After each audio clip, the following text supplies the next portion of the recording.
सबको जय मसीह की, परमेश्वर की स्तुति हो। भजन से 50 उसका 5 पद में इस प्रकार से लिखा है, मेरे भक्तों को मेरे पास इकट्ठा करो, जिन्होंने बलिदान चढ़ाकर मुझसे वाचा बांधी है। आमीन। मेरे प्रिय भाई और बहनों, हम परमेश्वर के भक्त हैं और परमेश्वर का भक्त का एक खासियत होती है, वो संसार से अपने आप को अलग करके रखता है। आमीन, हालेलुया। एक भक्तजन की पहचान इसी प्रकार से होती है कि हम अपने बुरी बातों से, बुरी सोचों से, बुरे लोगों से अपने आप को बचा के रखें, अपने आप को दूर रखें। दूसरी जिम्मेदारी भक्त की ये होती है कि वो अपने आप के लिए प्रार्थना करें, अपना परिवार के लिए, अपना देश के लिए प्रार्थना करें। और इससे बढ़कर फर्स्ट बात यह है कि वो परमेश्वर के साथ अधिक से अधिक समय बिताए। आमीन, हालेलुया। मेरे प्रिय भाई बहनों, हम परमेश्वर के साथ समय बिताएं, हम अपने आप को संसार की बातों से अपने आप को अलग करके रखें। और तीसरी बात, हम अपने आप को परमेश्वर के सामने अधिक से अधिक महत्व दें। परमेश्वर जहाँ कहीं भी हम जाएं, परमेश्वर की उपस्थिति में जाएं, परमेश्वर के लोगों के लिए प्रार्थना करें और देश के लिए हम प्रार्थना करें, क्योंकि एक भक्तजन की पुकार जो होती है वो हमेशा सुनी जाती है और उसका उत्तर भी आता है।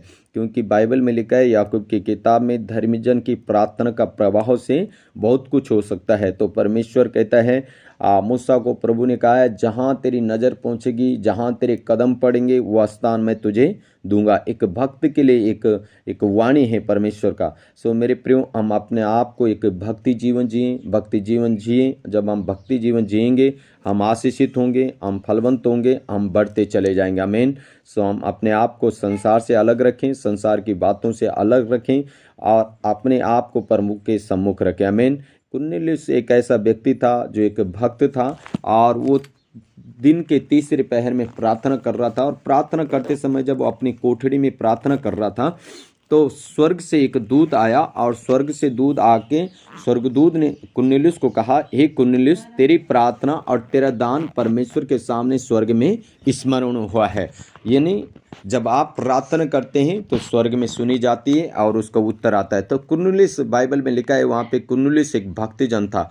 मेरे प्रिय भाई बहनों, हम एक भक्ति जीवन जिएं ताकि हम अपने लिए, अपना परिवार के लिए, अपने देश के लिए आशीष का कारण बन जाएं। आमीन। जैसे आए थे वैसे हमें चले जाना है, इस संसार से कुछ नहीं लेके जाना है। इसलिए भक्ति जीवन जिएं, अपने आप के लिए, अपना परिवार के लिए, अपना देश के लिए हम आशीष का कारण बने। आमीन, हालेलुया।